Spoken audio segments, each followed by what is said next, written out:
What's up, everybody? Ramey here, otherwise known as Dr. Ray, and today we are talking about getting an instructional design job in 2023. Reason we're talking about this is that the job market has significantly shifted in the last 8 to 10 months, maybe six to 10 months. The job market has changed drastically. If you would have asked me this question a year ago, while my response would sort of be the same, there are some big differences. And if you talk to someone who got a job a year ago, if you ask someone, oh, what was it like getting an ID job 18 months ago? Their experience is going to be 100% different than what you are going to experience if you're going to find a job right now. And I'm going to talk about those differences a little bit. The reason I'm doing this video is because of that shift. Because I see a lot of people asking the question, like on LinkedIn or Reddit or the Facebook groups, how do I get a job? And I see someone respond who got their job 2 years ago. And I'm like, it's changed a lot. To tell you a little bit how I, my background, if you don't know who I am or anything like that, I'm a professor in instructional design program. I own a consulting firm. I've been in the industry for I finished my degree 20 years ago. Crazy, 20 years ago, and technically I was in 2001, so 22, since when I started my master's degree in the field. So I've been in the field for a long time. I've had corporate jobs, government jobs, done tons of consulting, and the coolest part about my job, one of the cool things I get to do is I get to talk to alumni who are out there in the field every year, all the time. They send me update emails. If any of my alumni are watching this and you don't send me those update emails to tell me how you're doing, what you're up to, and we can talk a little bit, please do that. But I get to talk to alumni a lot. While we have an advisory board, and I get to talk to people from industry all the time, which is super cool because it lets me see the trends, see things that are happening. When I talk to one hiring manager, I get one viewpoint. But when I talk to 100 hiring managers throughout the year, I get a lot more closer to that mean than what it is than we just hear from one or two. The other thing you have to remember when you're talking about getting a job in the field, and I talk about one hiring manager, is a lot of teams have multiple people making that decision. So you got to figure out what are the best ways to get a job when we're in this state of confusion within the industry right now because of what's happened with all the tech layoffs. People are throwing around the word recession. So let's start off with, yes, the field has become more competitive in the last 2 years. Tons of people jumped into the field, and because we had this huge need. When COVID hit, literally so many places were unprepared for online learning, which baffles my mind because I was talking about online learning when I was in college in the late 90s. We were talking about online learning. So the fact that companies and colleges and K-12 educational organizations were unprepared baffles my mind, but they were. So all of a sudden they just hired tons and tons of people. And when that happens, when something like that happens, and it happened in computer programming and other fields, when they hire just tons of people, A, they hire anyone they can get because they just need to fill these positions, and B, they always overhire, and then they got to tighten the belt a little bit to get rid of some of them. So that's kind of what we're seeing in the industry right now. So we're post-COVID. We had a bunch of tech companies laying people off. And so the field is become a little more competitive. But I will say that I don't think we're any more competitive right now than we were in 2017. I think we just went back to where we were. We're not at where we were in 2021. We're where we were in 2017, which is what I consider the normal average. So yes, people out there are still getting jobs. Absolutely. I'm seeing it all the time. I'm seeing my alumni get jobs. My students graduating from my program get jobs. I'm seeing people online on LinkedIn that I'm just randomly connected to, posting their good job that they get. I'm seeing my alumni out there working, getting promoted in cool, new positions and stuff like that in big, Fortune 100 companies. So that stuff is still happening. The field is not in a bad state. It's just we pulled back a little bit. One thing I will say that has changed significantly since the big jump into the industry is that online positions are super, super, super competitive now. When I see an online job posting on LinkedIn, I see hundreds of applicants right away, and I'm like, oh my gosh, that's insane. So the big question is, and why I'm doing this video is, why should someone hire you? Why should they hire you? What is it? How do you become a good candidate for someone? What makes that? So I went in, and the first thing I did is I just wanted to see like some of like, I see a lot of, as I said, I talk to a lot of people, I see a lot of things, I read a lot, but I wanted to go in and check out like the actual like job market and see like what are jobs being listed. So I went on Indeed, I searched instructional design. Now, obviously, when I search like a job board and I just type in instructional design, there's tons of jobs that come up that aren't ID jobs. They just people wrote stuff and they're just bad descriptions. They weren't sure what to write, kind of thing. So you always have to weed through that. But just in general, I did a job search on Indeed, instructional design. I had 11,000 openings. Now that's nationwide, U.S., North America based, my search, and I had 11,000 positions, which is good. That means there's lots of ID jobs out there. I didn't search if they're online or where they are or anything like that. 11,000 positions. I'm still seeing posts on LinkedIn. Literally every morning I check LinkedIn every morning, usually at night. I'm seeing at least one ID job posted from someone who I'm connected to, posting an ID job, whether it's in higher ed, corporate, wherever. I searched USA jobs, which is for the government ID jobs. There was over 100 positions posted. I searched higher ed jobs, which is where like a lot of the collegiate jobs, 3,100 instructional design jobs posted. And that includes faculty and stuff too, but still 3,100 jobs. So there's definitely instructional design jobs out there. So we have jobs. I can tell you that's significantly different. 2009, when I was graduating from my Ph.D. and I was searching like Indeed, there'd be like 90 jobs compared to 11,000. There was very few jobs out there. One of my friends in finance in 2009, like 2008, 2009 was searching for finance positions. And for like 6 months, there wasn't one job. So when I say there's 11,000 job openings, like we're pretty strong field right now, okay? That's not bad economy. That's excellent economy. It's just we were in a super hyper inflated economy over COVID. That's all. We're pulling back. So we're not bad. But we're having people, when companies are trimming this fat, getting rid of people, we're having good people out there making the market more competitive. And everyone wants these online positions. And so what I get this question is, well, how do I become, what makes a competitive resume? And so what you have to think about is that you don't know who's looking at your resume. You never know who's on the other end. Is it start with HR? How do they get to the point? I tell people how do you get to the point from someone looking at your resume to getting an interview?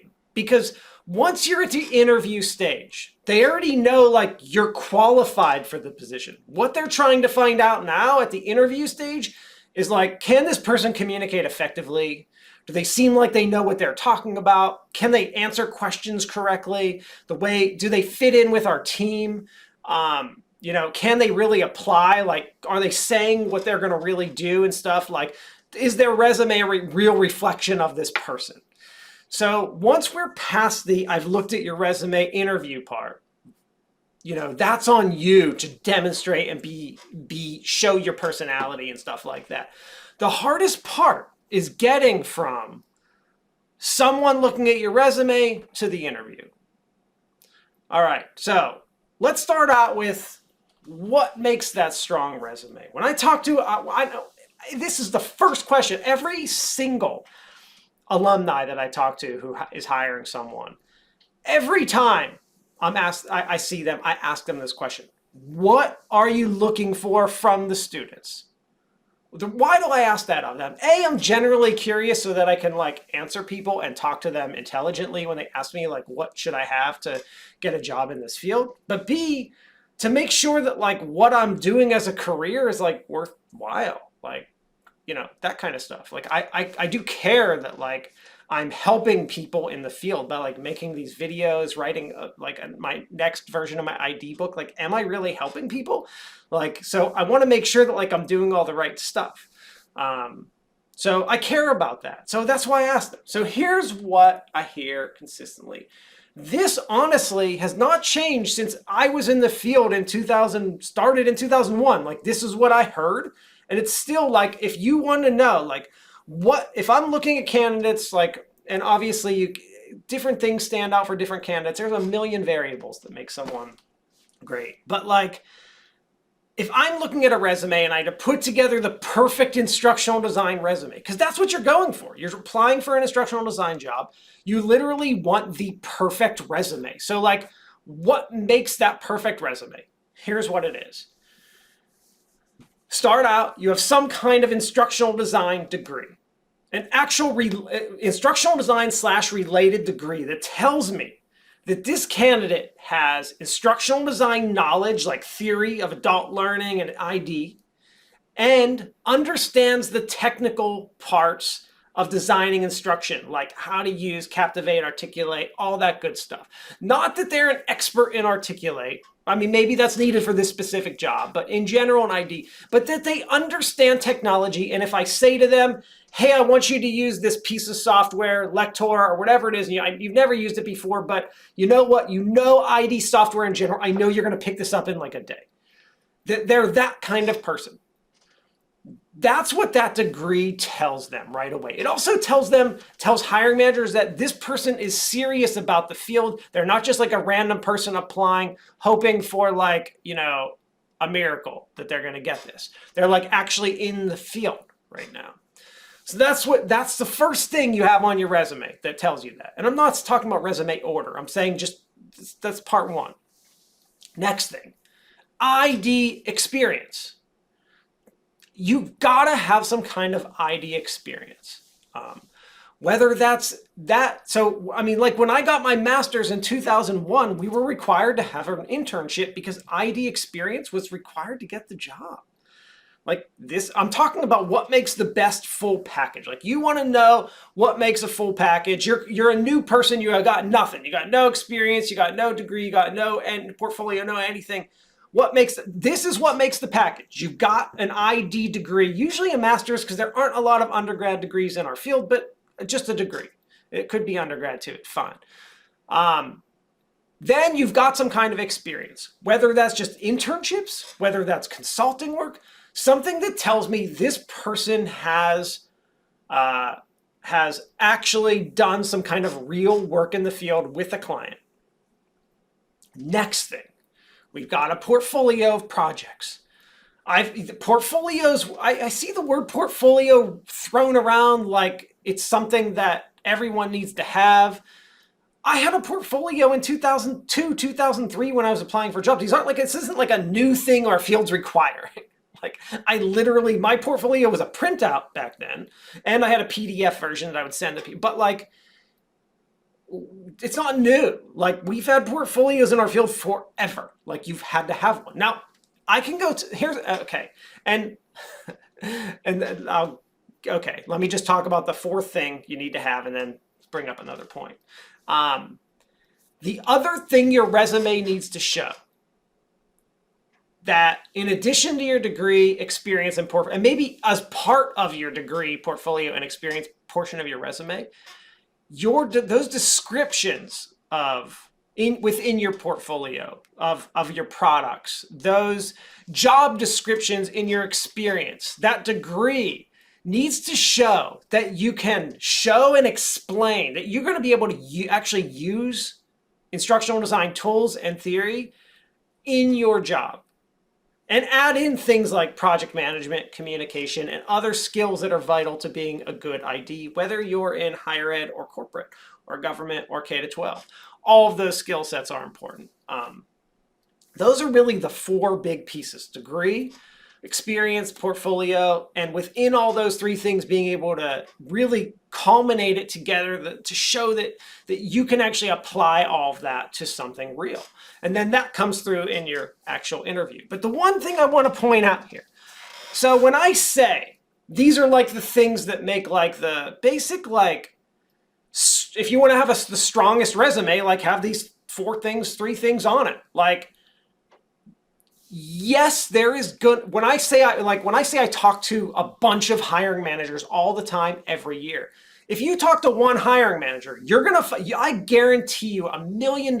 You can go on anywhere, Facebook, Reddit, or LinkedIn, and you will find a hiring manager that says, I don't care if the person has a degree. I don't care if the person has experience. I don't care if the person has a portfolio. You will find a hiring manager that says that. what they say is not the field. And that's where you start to run into these issues.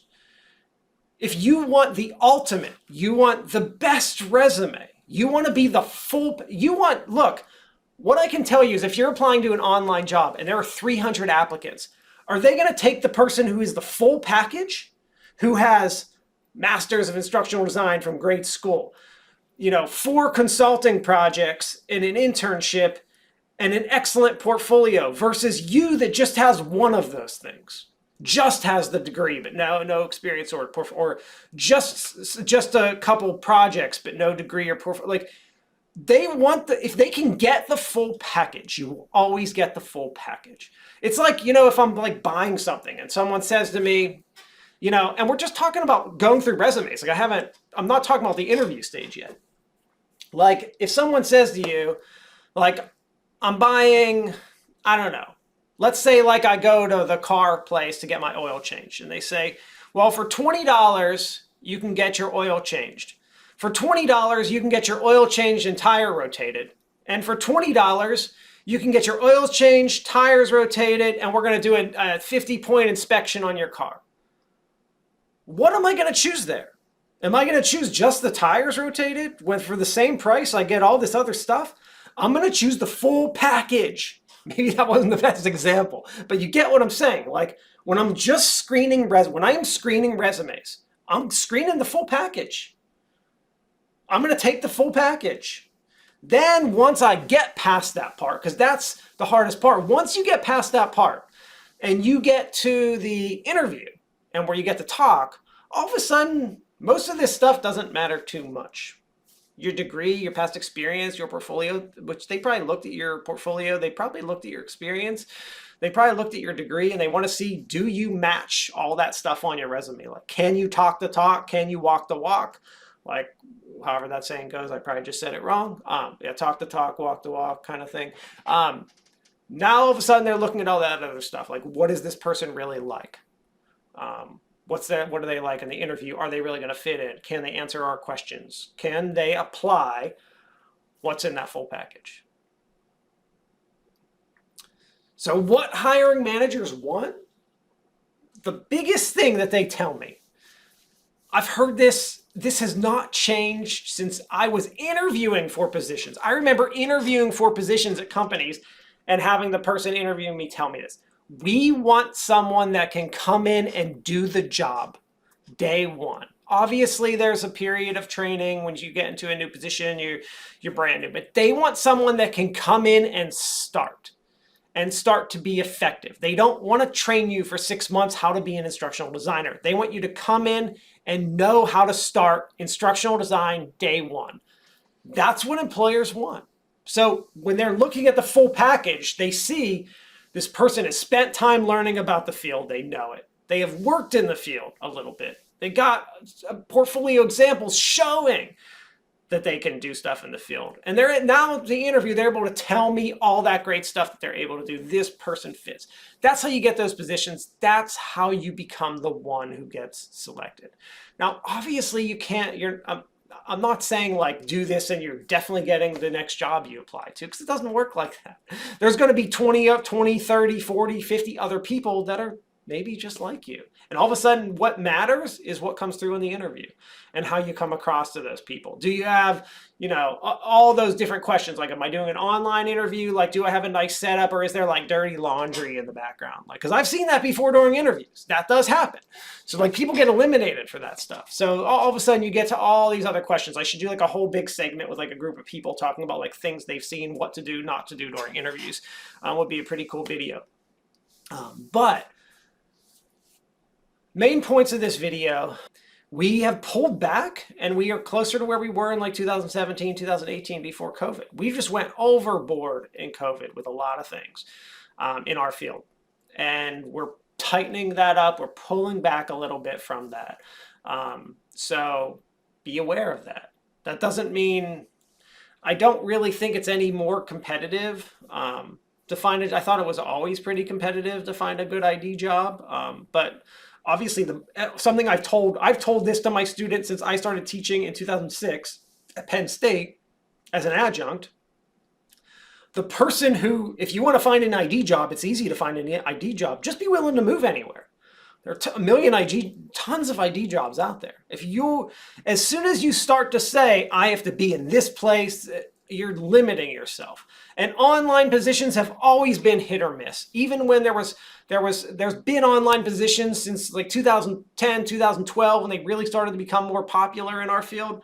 They've always been hit or miss and a challenge and more competitive to get. So keep that stuff in mind. Have those realistic expectations when you go out there to find a job, and you're going to be successful in our field. Have that positive attitude. Actually spend time learning about the field. Actually invest in our field, and it will pay back. Even with AI coming and things that I'm seeing in the future, I'm very optimistic right now about the future of our field for a number of different ways. That's off the topic of this video, but I can just tell you that I am. So good luck, everybody. If you're out there applying for a job right now, thinking about, laid off or whatever, and trying to get back into things, know that there are positions out there, and that I wish you luck. And if I can help you in any way, I will. So, keep me posted. Let me know what your experience is, comment below, and later, everybody.